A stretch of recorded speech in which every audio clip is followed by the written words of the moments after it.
Welcome back to the Cash Kicks channel for expert sports analysis, the best team picks, total picks, and in-depth breakdowns based on previous performances. Stay ahead of the game with our winning insights. And for even more exclusive parlay picks, check out Channel in membership. Xavier Musketeers versus St. John's Red Storm. The lights at Madison Square Garden come up on a pivotal Big East showdown.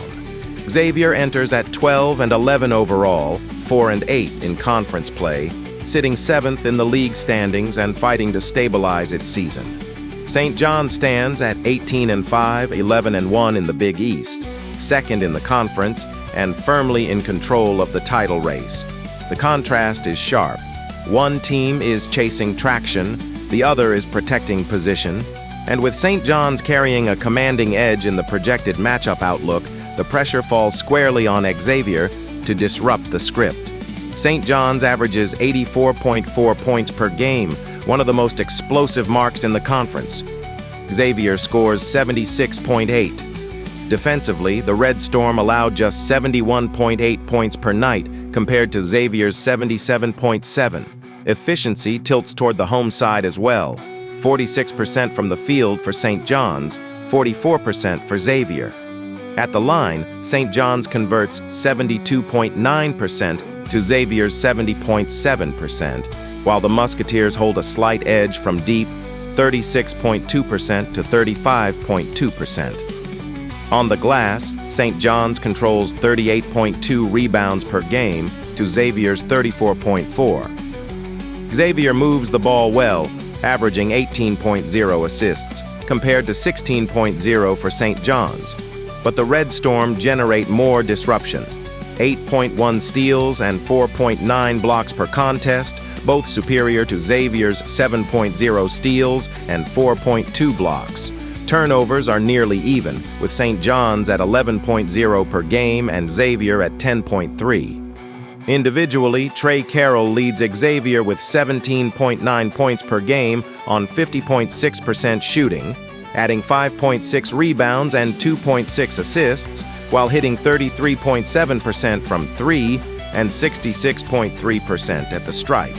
Filip Borovichanin supplies balance, 9.8 points, 7.8 rebounds, and 4.4 assists, anchoring their interior presence. For St. John's, Zubi Ejiofor sets the tone. He averages 15.9 points on 53.0% shooting, 7.6 rebounds, 3.5 assists, and 2.0 blocks per game. He shoots 33.3% from 3 and 70.2% at the line, giving the Red Storm efficiency and rim protection in one package. Bryce Hopkins adds 13.6 points and 5.5 rebounds, while Dylan Mitchell contributes 9.6 points, 7.0 rebounds, 1.3 steals, and 0.7 blocks, length and activity that fuel their defensive pressure. The defining theme is clear: St. John's offensive firepower and defensive length versus Xavier's ball movement and perimeter rhythm. Can Xavier's spacing neutralize St. John's athleticism? That question frames the night. Recent form only sharpens the tension. Xavier has dropped 4 of its last 5. Losses to UConn, 92-60, Seton Hall, 86-68, St. John's, 88-83, and Creighton, 94-93, surrounding a narrow win over DePaul, 68-66. Defensive lapses and tight late-game execution have cost them. St. John's, meanwhile, has won 5 straight, dispatching UConn 81-72, DePaul 68-56, Butler 92-70, Xavier 88-83, and Seton Hall 65-60. They're controlling tempo, closing games, and defending with consistency. At the center of it all is the duel between Carroll and Ejiofor. Carroll is a fluid scorer, efficient and controlled, comfortable working off movement and finding seams in the defense. Ejiofor plays with force, strong finishes, physical rebounding, and a defensive presence that alters shots and possessions. Carroll's precision against Ejiofor's power, shot-making versus rim deterrence. It's the matchup that could swing the game's rhythm. Tactically, Xavier must win the possession battle. Their assist numbers suggest a team that thrives when the ball moves side to side. If they stretch St. John's defense and knock down threes at their 36% clip, they can slow the tempo and keep the Red Storm out of transition. But St. John's thrives on rebounding and defensive activity. Extra possessions through offensive boards and steals create the quick scoring bursts that separate them. Their +4 rebound margin and superior shot blocking tilt the interior battle. If Ejiofor and Mitchell control the paint, Xavier will be forced into contested perimeter attempts. Bench impact and late-game execution favor St. John's right now. They've shown poise closing tight contests, while Xavier has struggled to finish. The X factor is perimeter efficiency. If Xavier gets hot early, the game tightens dramatically. If not, St. John's depth and defensive pressure will wear them down. St. John's maintains control at home. Their rebounding edge, interior defense, and scoring balance prove decisive. After analyzing both teams, my first pick for this match is St. John's winner. Efficiency and physicality carry the night, and the Red Storm continue their push atop the Big East with authority. My second pick for this match is total over 160.5, Southern Illinois Salukis versus Indiana State Sycamores. Southern Illinois walks into Terre Haute at 10-14 overall and 4-9 in the MVC, fighting to climb out of the lower half of the standings. Indiana State sits at 10-14 as well, but 3-10 in conference play, just behind the Salukis. With Belmont leading at 12-2 and Murray State at 10-4, this matchup isn't about the top. It's about survival, positioning, and momentum heading into the final stretch. The numbers lean slightly toward Southern Illinois, with a projected edge hovering near 58%. It's tight, it's tense. And in a conference where margins are thin, this feels like a swing game, one that could reshape the bottom half of the bracket. Southern Illinois averages 74.0 points per game on 46% shooting, knocking down 28% from three and 66.8% at the line. They move it for 13.7 assists a night, control the glass with 37.6 rebounds, and generate 8.0 steals with 3.7 blocks. Defensively, they allow 71.8 points per game. It's a balanced profile, solid interior scoring, moderate pace, and defensive activity that keeps them competitive. Indiana State counters with 75.7 points per game, slightly more explosive, though on 46.8% shooting overall. They're more efficient from deep at 31.5% and convert 68.4% from the line. Ball movement stands out, 18.0 assists per game, but turnovers sit at 13.4 per contest.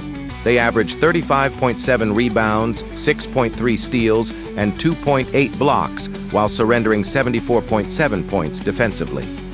For Southern Illinois, Quelron House sets the tone with 14.4 points, 3.0 assists, and 3.0 rebounds per game, shooting 47.8% overall.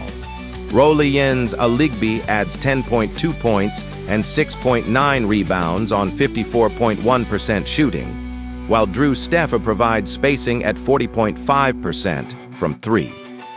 Indiana State counters with Ian Scott's 13.7 points and 6.5 rebounds on 63.4% shooting. Xavier Hall averages 4.3 assists.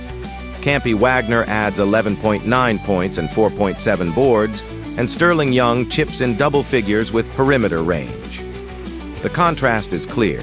Indiana State leans on efficiency and ball movement, while Southern Illinois relies on defense, rebounding, and balanced scoring. Recent results tell the story.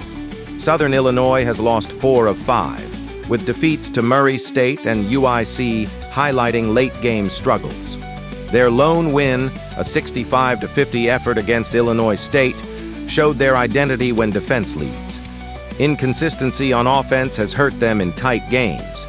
Indiana State has also dropped 4 of 5. An 84-63 win over Evansville revealed their upside when shots fall. But losses to Valparaiso, UIC, Drake, and Bradley exposed defensive gaps and scoring droughts.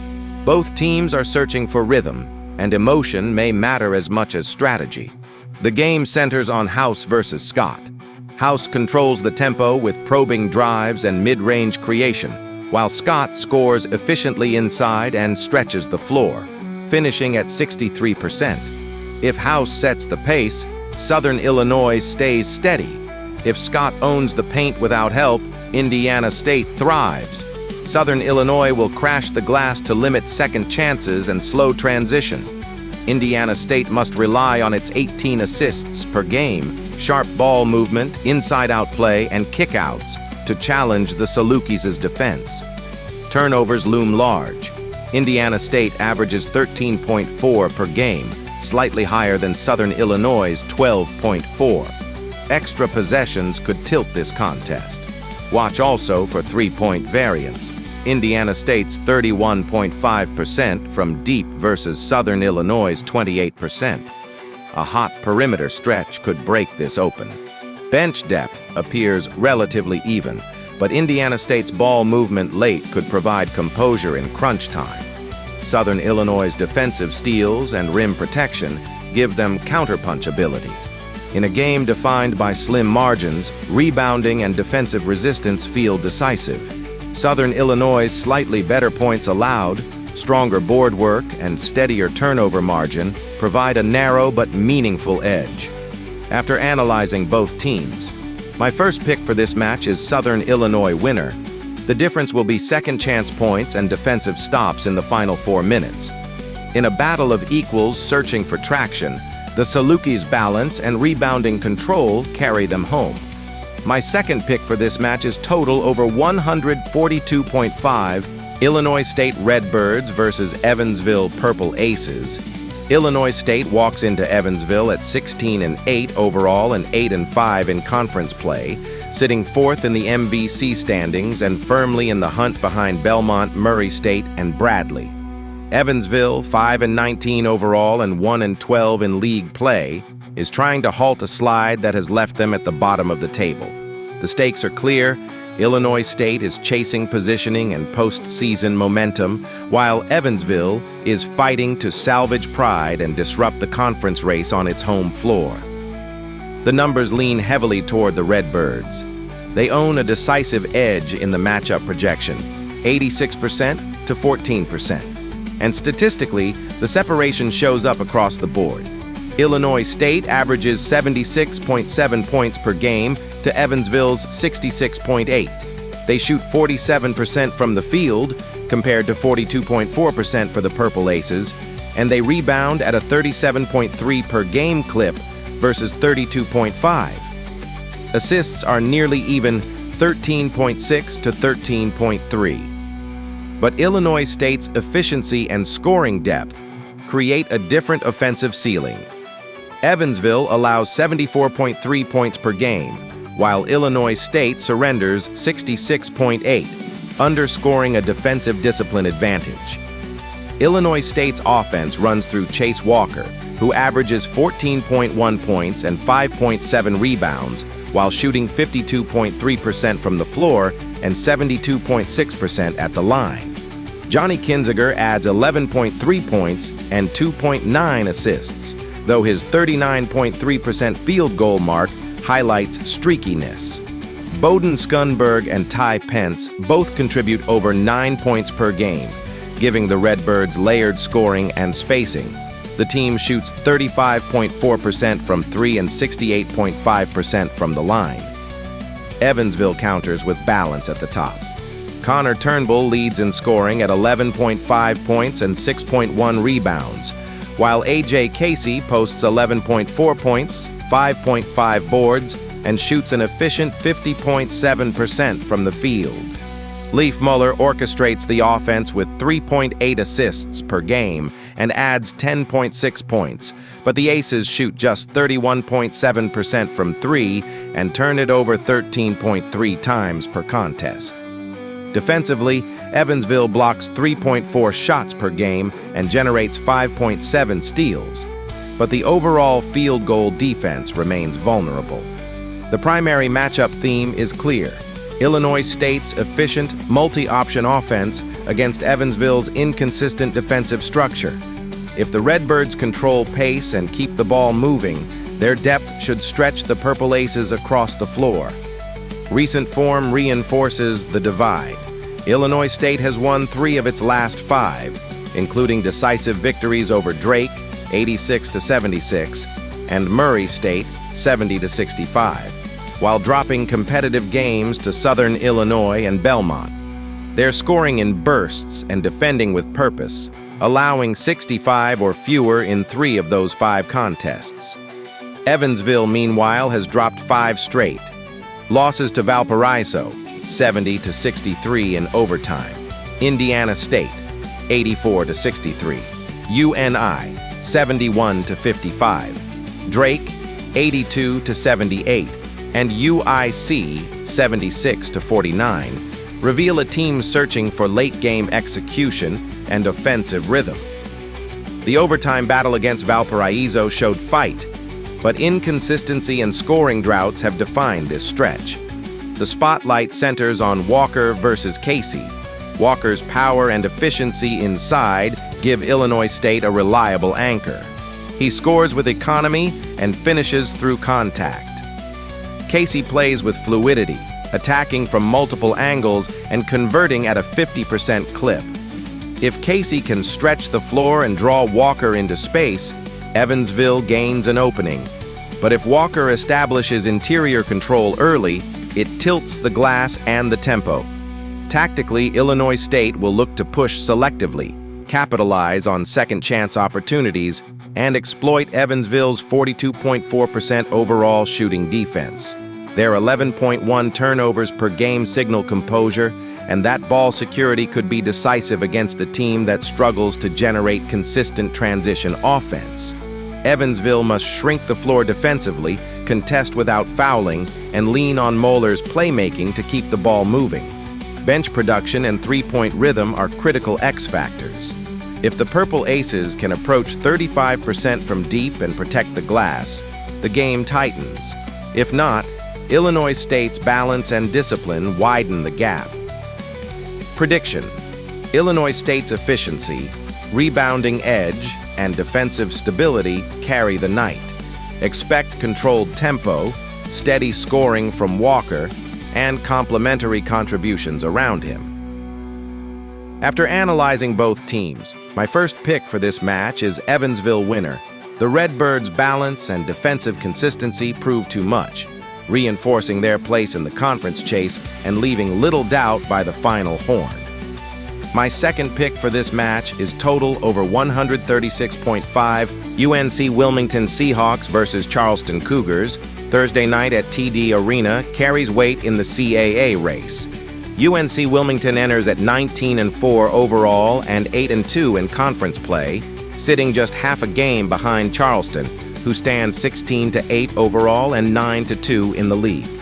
First place is on the line, and the numbers lean slightly toward the visitors, a narrow 55.2% edge, but the margin reflects how tightly wound this matchup truly is. This is control of the conference, momentum for March, and a statement about who owns the top of the CAA. UNC Wilmington averages 77.9 points per game, while allowing just 67.8, a near 10-point scoring margin built on balance and defensive steadiness.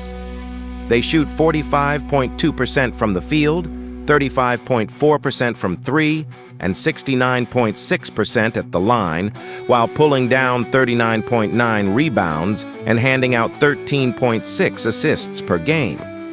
Defensively, they generate 5.2 steals and 2.6 blocks, keeping opponents uncomfortable in the half-court. Charleston matches that offensive output almost exactly at 77.4 points per game, but gives up 74.9, making their path more possession by possession. The Cougars shoot 45.0% overall, 28.9% from deep, and a strong 73.2% from the free throw line. They average 38.2 rebounds, 13.0 assists, 11.0 turnovers, 5.7 steals, and 4.4 blocks per game. More rim protection, but less perimeter accuracy. For UNC Wilmington, Nolan Hodge sets the tone at 15.7 points per game, shooting 42.0% from the field and 40.0% from three, with 80.2% at the line. Patrick Wessler adds 13.4 points and 9.2 rebounds while converting 61.7% of his shots, an interior anchor who stabilizes both ends. Greedy Williams contributes 9.4 points and 4.3 assists, guiding tempo and spacing. Charleston counters with Jalen Counter, pouring in 16.6 points and 5.4 assists per night on 49.4% shooting and 33.3% from three. Christian Reeves anchors inside with 10.3 points, 7.3 rebounds, and 1.2 blocks, finishing at an efficient 65.5%. The Cougars' defense revolves around rim deterrence and transition bursts off steals. The defining theme, UNC Wilmington's defensive discipline and three-point efficiency versus Charleston's shot-blocking interior and free-throw precision. One thrives on control, the other feeds on momentum. Recent form sharpens the tension. UNC Wilmington has won 3 of its last 5, including victories over Towson, 82-73, Hampton, 75-67, and Campbell, 78-75. But stumbled against William and Mary twice, including a narrow 85-78 defeat last time out. The offense remains steady, but late-game defense has shown cracks. Charleston, meanwhile, has surged with 5 straight wins, dispatching NCAAB 78-62, Northeastern 89-84, Hofstra 66-64, Elon 80-70, and Campbell 87-83. They're finding late-game execution, shooting with confidence, and closing possessions with physicality. The centerpiece duel belongs to Hodge and Counter. Hodge is perimeter precision, spacing the floor, stretching defenders 25 feet out, and punishing help rotations with a 40% three-point clip. Counter is downhill pressure and playmaking balance, nearly 17 points a night, over 5 assists, and the confidence to take over stretches. Hodge relies on rhythm and shot selection, counterattacks gaps, and dictates pace. Whoever controls tempo between those two will tilt the floor. Tactically, UNC Wilmington's advantage lies in rebounding margin and defensive efficiency. They defend without fouling and convert extra possessions. If Wessler controls the glass and limits Reeves's second chances, the Seahawks can dictate pace and force Charleston into lower percentage perimeter looks, where the Cougars shoot under 29% from deep. Charleston's counterpunch is rim protection and turnover pressure. Their 4.4 blocks per game can disrupt driving lanes, and their ability to turn stops into transition opportunities fuels scoring bursts. If Counter collapses the defense and Reeves protects the rim without foul trouble, Charleston can compress the paint and make UNC Wilmington live or die from outside. Bench depth and composure in the final 4 minutes loom large. Charleston's recent closing stretch suggests confidence. UNC Wilmington's scoring margin suggests sustainability. In the end, efficiency wins tight conference battles.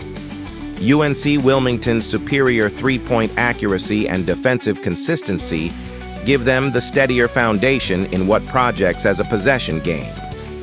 After analyzing both teams, my first pick for this match is UNC Wilmington winner.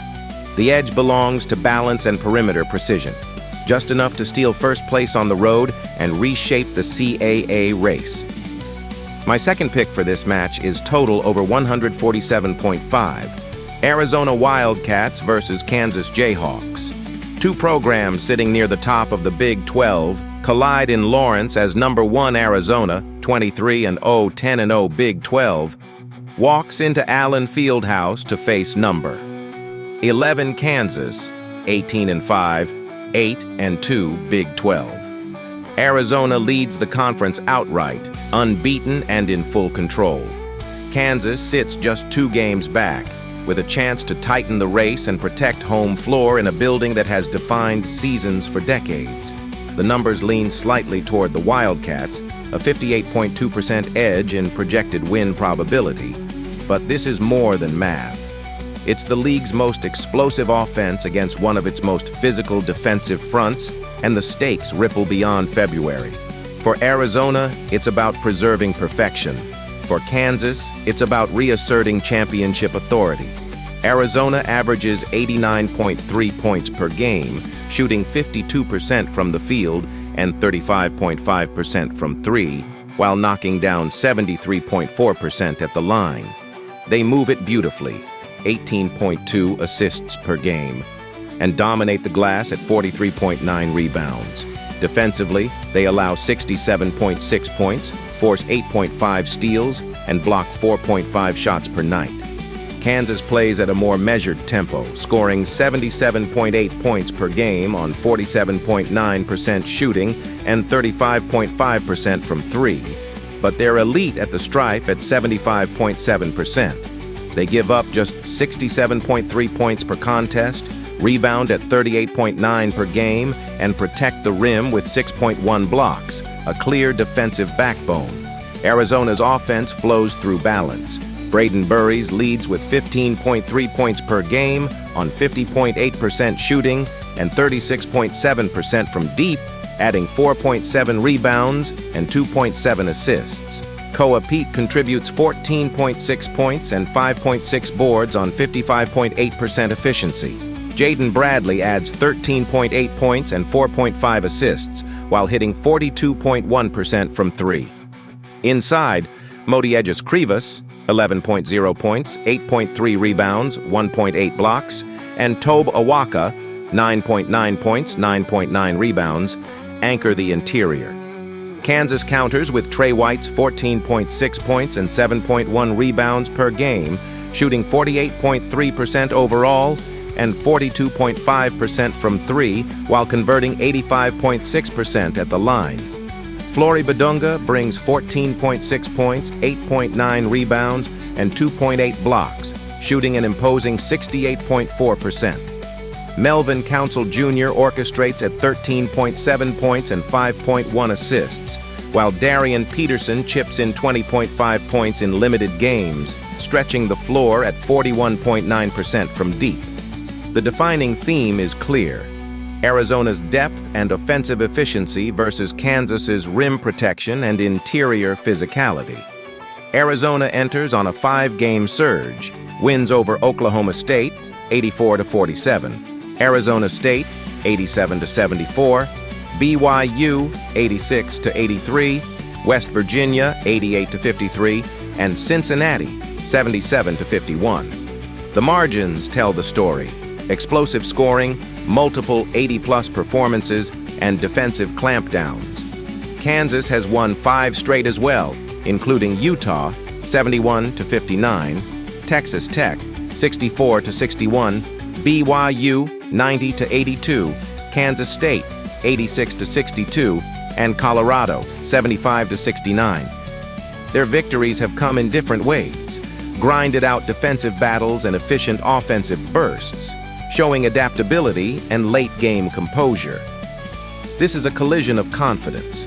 Both teams are peaking, but Arizona's dominance has been more overwhelming, while Kansas has sharpened itself in tighter margins. The star duel centers on Burries and White. Burries plays with controlled aggression, efficient, balanced, steady. His 50.8% field goal mark and 78% from the line reflect poise. White brings versatility and edge, 42.5% from 3 and 85.6% at the stripe, with the size to rebound and defend multiple spots. Inside, the Krivas-Awaka tandem must handle Badunga's power and shot-blocking presence. Council's 5.1 assists against Arizona's active perimeter defense could swing tempo and rhythm. Watch the glass. Arizona's +5 rebounding margin meets Kansas's interior size. If Badunga controls the paint and turns blocks into transition chances, Kansas dictates pace. If Arizona's forwards stretch the floor and pull Kansas's bigs into space, driving lanes open, and the Wildcats' 18.2 assists become lethal. Turnovers are another hinge. Arizona averages 11.5 per game. Kansas sits at 10.3. In a tight environment, one extra empty possession matters. Late-game free throws could also loom large. Kansas' 75.7% team rate versus Arizona's 73.4%. Depth favors Arizona. Rim protection and home energy favor Kansas. The X factor, three-point rhythm. Both teams shoot 35.5% from deep, but Arizona's volume and ball movement create more clean looks. In the end, Arizona's balance and scoring versatility give them a narrow edge. They rebound just enough, withstand the early Kansas surge, and execute in the final 4 minutes. After analyzing both teams, my first pick for this match is Arizona winner. The Wildcats stay unbeaten, not by overpowering, but by outlasting. Precision, poise, and depth carrying them through one of the toughest road tests of their season. My second pick for this match is total under 153.5 AB.